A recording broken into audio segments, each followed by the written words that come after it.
Bakit ho hindi nila ipaglaban din yung mga katulad kong biktima na mga adik? Hindi ko sinasabing ang pagpatay ay tama. Wala akong ganun.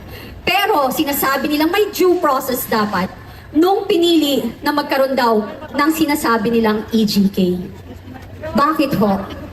Yung hubang 2 taon or 5 taon na naghahasa ng isang drug addict, nagkaroon din huba ng due process? Hindi, di ba? Yung ordinaryong mamamayang Pilipino, estudyante, nagagraduate sa kolehiyo, pinatay ng adik, may due process? Wala, di ba? So kaya kayo dyan, kayo, nang sinasabi nyo, you are after for human rights, tigilan nyo po kami. Kasi kung human rights, mas binibigyan nyo ng pansin yung mga biktimang bata, kababaihan, at mga biktima ng pinapatay ng mga drug addict at nasirang buhay ng mga drug pusher and dealers.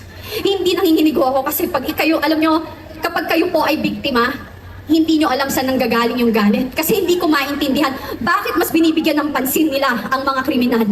Eto po yan. Nung naging addict po kayo, yung pamilya nyo, kamag-anak nyo, choice nila yan. Yung nagbenta sila ng droga, choice nila yan. Yung naging drug lords and drug dealers sila, choice din nila yan.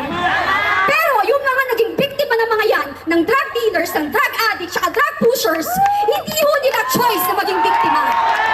So please, tigilan nyo kami. If you want, pag-usapan natin ng human rights, mas ipaglaban nyo ang 2 taong ginahasa, 5 taong ginahasa, lolang ginahasa, ang pinatay na walang kamalay-malay, yun ang ipaglaban nyo. Yun ang masakit. Kasi pinaglalaban nyo ang kriminal. Pinaglalaban nyo mga walang kwenta. I'm sorry, hindi ako sorry, not sorry. Kasi napaka-peke. This is not about human rights.